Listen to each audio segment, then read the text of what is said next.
Gencatan senjata dimulai, pasukan Hamas Palestina tetap siaga perang.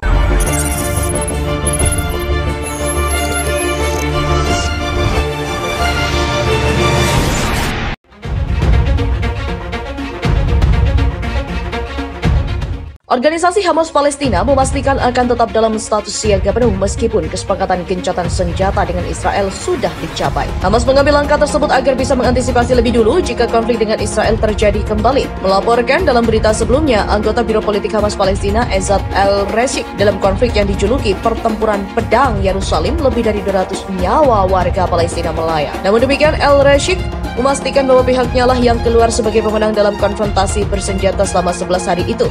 Di sisi lain, Israel juga mengklaim hal yang sama. Pasukan pertahanan Israel diyakini telah berhasil membunuh lebih dari 200 anggota Hamas lewat serangan udara.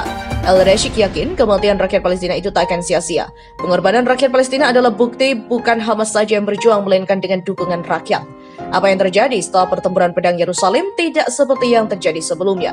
Karena rakyat Palestina mendukung perlawanan dan tahu bahwa perlawanan sesuatu yang akan membebaskan tanah mereka dan melindungi situs suci mereka.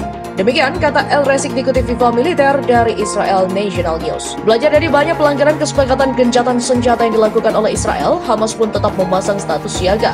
Dengan tegas, El-Reshik tak ragu memberi ultimatum kepada Israel dan negara pendukungnya Amerika Serikat. Memang benar, pertempuran telah berakhir, tetapi Netanyahu dan seluruh dunia harus tahu bahwa kedua tangan masih berada pelatus senjata. Dan kami akan melanjutkan peningkatan kemampuan dalam perlawanan ini. Seorang pejabat senior Hamas juga memperkirakan akan ada gencatan senjata dalam beberapa hari ke depan. Meski Israel terus menggempur Gaza hingga hari ke-11 pada hari ini, pada Kamis dan Palestina menembakkan lebih banyak roket. Presiden Amerika Serikat Joe Biden juga mendesak Perdana Menteri Israel Benjamin Netanyahu untuk mengucapkan dan mengupayakan deeskalasi kekerasan guna menyiapkan gencatan senjata. Seorang sumber keamanan Mesir mengatakan bahwa pada prinsipnya kedua pihak telah menyetujui gencatan senjata setelah bantuan dari mediator, tapi rincian itu masih dirundingkan secara rahasia. Dia berharap gencatan senjata dicapai dalam 1 atau 2 hari berdasarkan kesepakatan bersama. Televisi Al Jazeera yang berbasis di Qatar melaporkan utusan perdamaian Timur Tengah di Perserikatan Bangsa-Bangsa atau Wednesday telah membantu dan bertemu dengan Kepala Hamas Ismail Haniyeh di Qatar. Hanya saja, pertempuran berlanjut antara Israel dan militan Islam tersebut. Israel melakukan lebih dari selusin serangan udara di Gaza setelah tengah malam, termasuk 2 serangan yang menghancurkan 2 rumah di selatan daerah Kantong itu. Petugas medis mengatakan 4 orang terluka dalam serangan udara di kota Khan Younis di Gaza Selatan. Militer Israel juga mengatakan bahwa mereka telah menargetkan apa yang disebut sebagai situs peluncuran roket multi-barrel dan kompleks pertahanan udara milik Hamas. Dan juga Kementerian Dalam Negeri di jalur Gaza yang dikuasai Hamas pada Rabu mengatakan dan melancarkan penyelidikan mengenai serangan bom yang ditujukan kepada rombongan Perdana Menteri Palestina Rami Hamdallah di jalur Gaza. Kementerian tersebut mengatakan di dalam satu pernyataan singkat bahwa kementerian itu telah membentuk tim penyelidik pada tingkat tertinggi guna mengetahui kondisi seputar upaya pembunuhan yang gagal tersebut yang melukai 6 pengawal Hamdallah.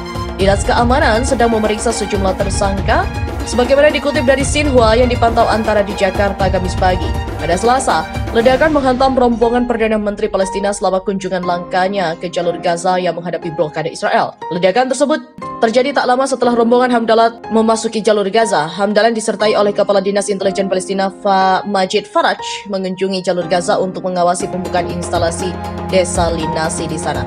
Gerakan Perlawanan Islam atau Hamas mengutuk serangan itu dan mengatakan itu dimaksudkan untuk merusak upaya guna mencapai perujukannya dengan faksi Presiden Palestina Mahmud Abbas. Dan masih pada Selasa, juru bicara Abbas, Nabil Abu Rudaina, menyalahkan Hamas atas serangan tersebut dan mencapnya sebagai serangan terhadap rakyat Palestina.